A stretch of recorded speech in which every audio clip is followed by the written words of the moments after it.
O Guilherme falou aqui, professor, você conhece a teoria do monomito do Joseph Campbell? Se sim, como vê a relação dela com com as muitas coincidências que vemos se repetirem nos livros sagrados? Eu conheço por alto assim a ideia do monomito, né, de que de fato você tem a estrutura básica de vários mitos seria compartilhada por todos esses mitos, né? Isso está muito relacionado à questão de arquétipos, que o Jung, também que é um contemporâneo e amigo do Joseph Campbell, buscava bastante. O Campbell também trabalha com esses termos, né?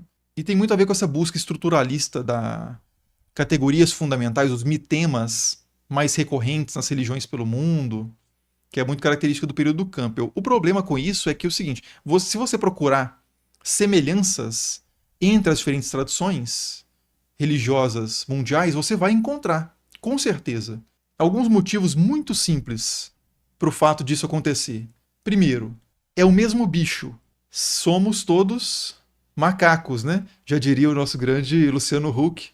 Somos todos macacos, somos todos homo sapiens, então a nossa cognição é mais ou menos parecida, o nosso aparelho visual, auditivo, as nossas necessidades fisiológicas de se alimentar, de reproduzir, os prazeres, os vícios e virtudes, se mantêm, né, de uma forma constante, não só na história, em boa medida, né, claro que não totalmente, mas em boa medida se mantém ao longo de toda a história e em qualquer lugar do mundo.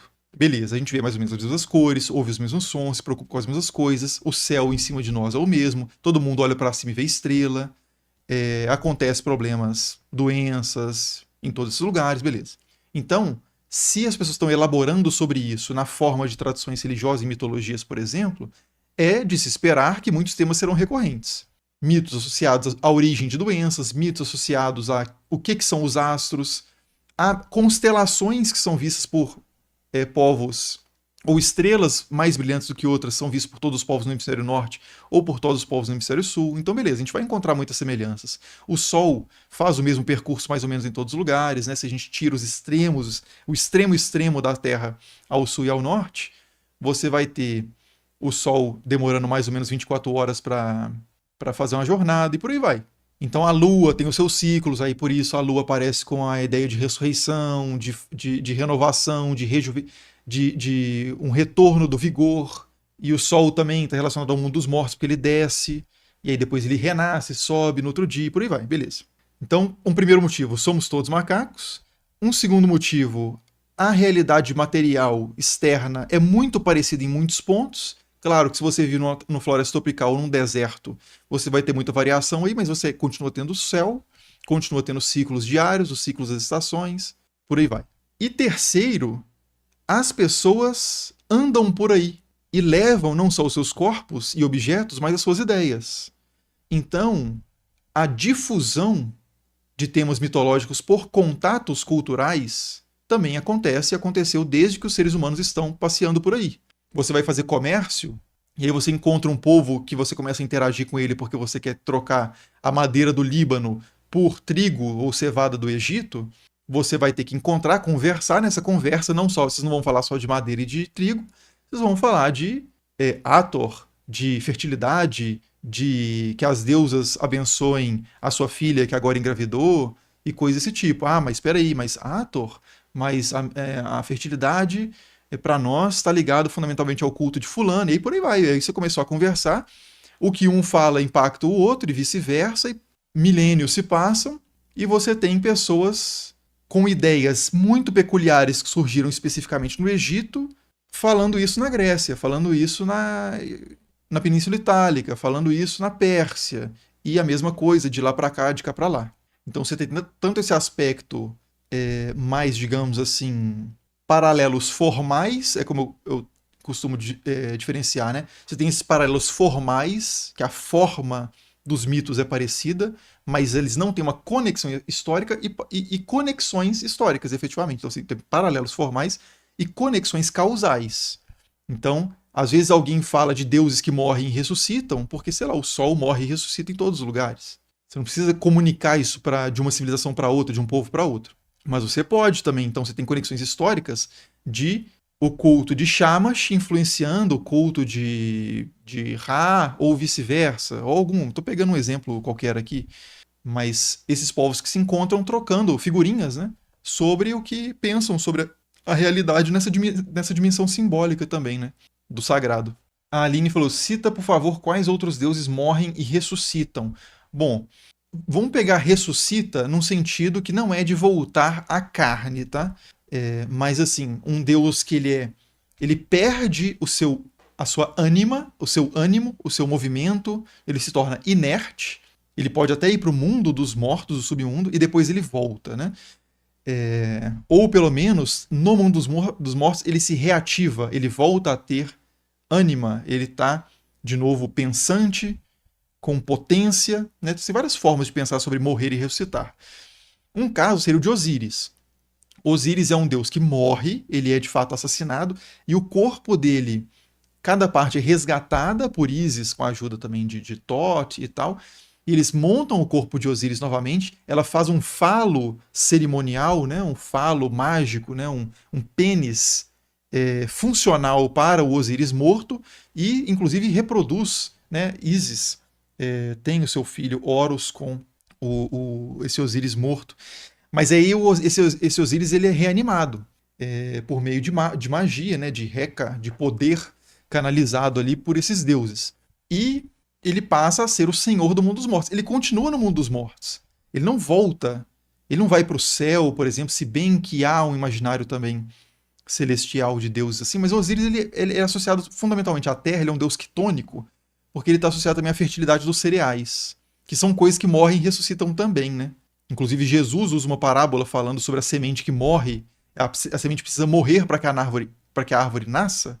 Esse linguajar de que a semente morre porque ela é enterrada, ela é soterrada como um corpo defunto e racha, né? Se desfaz e surge algo vivo, daí é um símbolo de ressurreição muito comum no mundo antigo, beleza. Então você tem Osíris nesse sentido, é um deus que ele não volta ao estágio anterior dele, mas ele passa a estar animado novamente no mundo dos mortos, ok. Aí, outro exemplo que é diferente, Baal. Baal é um deus da tempestade e tem um período que ele some, e isso está ligado a um mito associado a Baal, que é o mito de quando Baal é engolido por Mot, que é a morte e representa o mundo dos mortos, né, o submundo. Então Baal é engolido e depois ele é liberto do mundo dos mortos, né, da garganta, retirado do interior de Mot por Anat, que é a sua irmã e consorte também, né, esposa. Então Baal ele passa um tempo morto e volta, e aí ele volta para o estado em que ele estava antes, e isso é associado às estações, a estação de chuva especificamente, né, não tanto a questão de inverno, verão, etc. Mas Baal, que é o deus da tempestade, ele some, ele passa um tempo no submundo e é por isso que a terra seca, a chuva não vem mais, porque Baal está inerte, ele não atua. E aí Baal volta à sua atividade, ele se torna novamente, ele se reanima, né, ressuscita em algum sentido, e volta a fertilizar as terras. Né? Isso é um tema muito comum em vários deuses da tempestade. Outro deus que morre e ressuscita, aliás, outro caso diferente, é o caso de Shamash e de deuses solares em geral. Shamash, que é um deus mesopotâmico, ele não morre, mas ele passa metade do dia no mundo dos mortos. Então ele também é um deus que aparece e desaparece, que está entre os vivos, é visível entre os vivos, e depois ele passa no mundo dos mortos, mas ele não propriamente se torna inerte exatamente, mas isso está associado ao ciclo solar, né? O fato do Sol cruzar ou sumir no horizonte, morrer no horizonte em certo sentido e voltar do outro lado depois. Inclusive, você tinha perguntado especificamente solar, né? Agora que eu tô me dando conta. Ah, não, falou em geral, né? Deuses que morrem e ressuscitam. O que mais? Aí tem outros. E tem uma discussão também daquilo que eu estava falando, o quanto que são temas genéricos e o quanto que são conexões históricas entre esses mitos. Então, o Jonathan Z. Smith e o Mark Smith, né? O Jonathan Z. Smith e o Mark Smith, eles falam muito sobre as especificidades de cada um desses mitos, tentando afastar uma paralelomania, né, uma obsessão por paralelos que ignora as especificidades, mas tem outros autores, por exemplo, é um cara, um nome alemão, pelo menos, não sei se ele é alemão. Como é que esse cara chama? Ele escreveu um artigo muito interessante, inclusive bem denso, sobre essa controvérsia, argumentando que Baal e Melkart também, um outro caso, que é uma figura identificada a Hércules ainda na antiguidade, que eles são deuses que morrem e ressuscitam também. Mas eu perdi o nome do cara. Como é que esse cara chama? Baal, Dying and Rising Gods. Então, assim, tem toda uma discussão sobre isso, mas esses temas básicos, né, a gente encontra em vários lugares com especificidades. Não estou querendo dizer que é o mesmo mito, né? Voltando àquela questão do monomito. Isso torna essas histórias todas uma única história? Não, não torna uma única história. São histórias diferentes, para povos diferentes, produzidas a partir de demandas diferentes, com uma especificidade relacionada à forma de organização social, política daquela sociedade, economia. Então, é importante considerar também as especificidades e não só as semelhanças. Né? Mas como é que eu estava escrevendo aqui? Baal, Dying and Rising Gods. Para ver se eu acho o nome do artigo e do autor. Eu vou achar com certeza, porque esse artigo ele é muito citado, e é um artigo realmente muito bom, que ele se coloca contra o Mark Smith, né, na sua interpretação. Mettinger, esse cara mesmo. O artigo chama The Dying and Rising God, A Survey of Research from Fraser to the Present Day. Deixa eu compartilhar aqui. É esse artigo aqui, né? É do Mettinger, The Dying and Rising God, é no singular. A Survey of Research, né? Uma revisão, né? Um apanhado da pesquisa, desde o Fraser, né? Que é o cara do ramo de ouro, que começa a falar muito sobre essas conexões, principalmente no tema de deuses que morrem e ressuscitam, no século XIX, né, na virada para o XX, acho que a última versão que o Fraser aumenta, né, o ramo de ouro, é na década de 40, talvez já, 1940, é mais século XX mesmo, né? Não é 19, não. Apesar dele estar, claro, na tradição do 19, ele das religiões comparadas. E do Fraser aos dias atuais.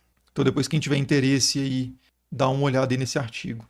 A Aline, né, que mandou a pergunta.